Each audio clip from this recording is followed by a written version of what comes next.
And I guess what I want to inquire about is, what did we do wrong after the Civil War? What should we have done? Right. To ameliorate this problem? Here's my understanding of that era's history, and it's probably incomplete, and I'm certainly no scholar of that time. I know a lot more about the Revolutionary era than I do the post-Civil War era. But basically, coming out of the Civil War, you had, on the one hand, you had a president, Andrew Johnson, who was Lincoln's vice president. He was Lincoln's second vice president.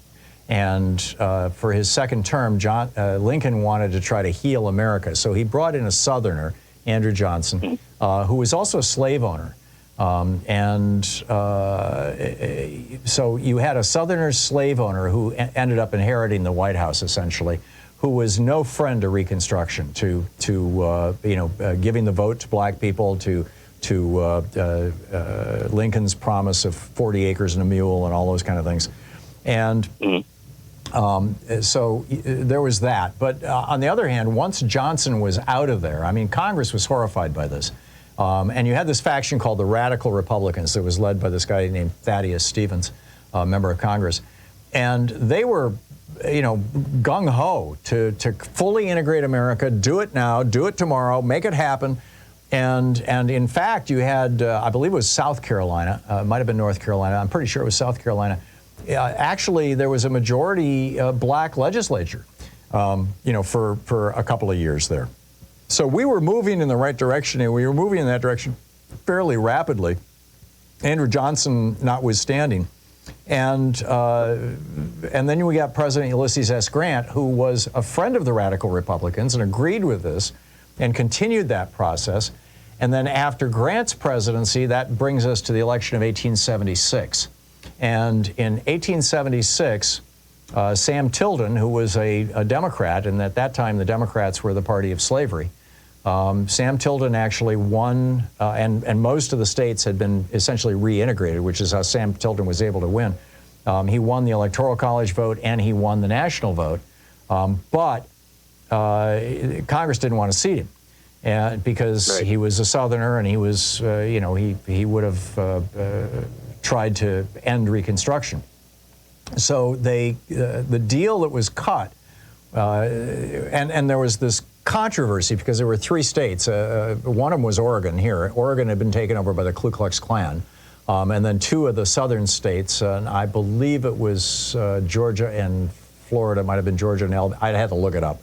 I've written about it, but I don't recall there were three states where the states submitted dueling slates of electors, both, and just like Trump tried to do. They claimed that Tilden won, and then they claimed that Hayes had won.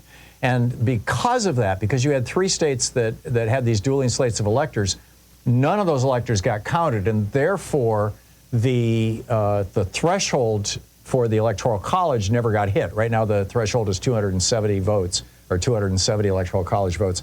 Back then, I don't know what the number was, but it didn't get hit. And as a result, under the 12th Amendment, the election got thrown to the House of Representatives.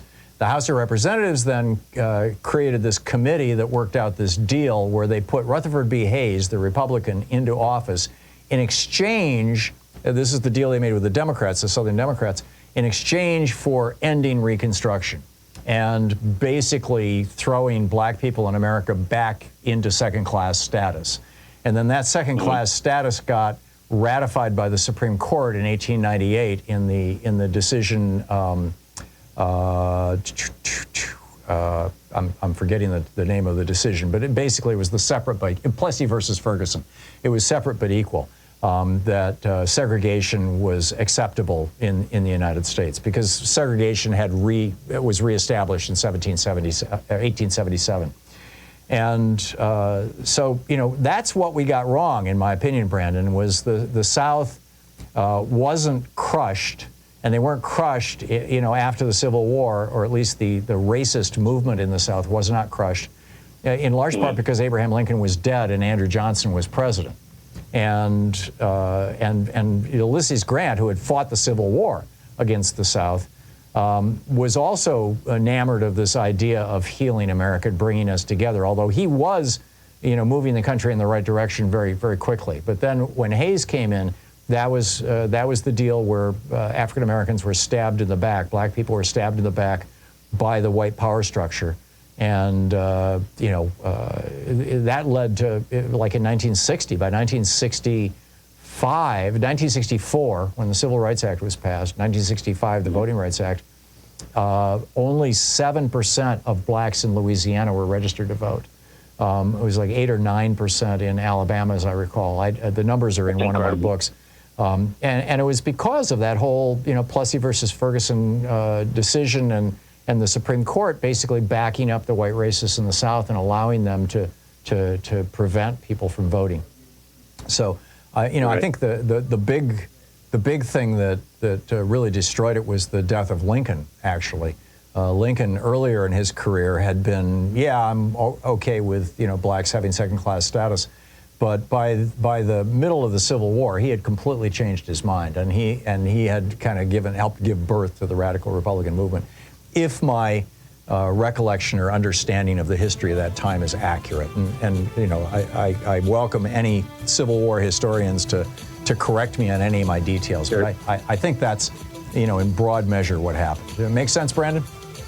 Yeah. Well, it's disheartening that we're still here in many ways. We still are. This whole the lost cause never died. Brandon, thank you for the call.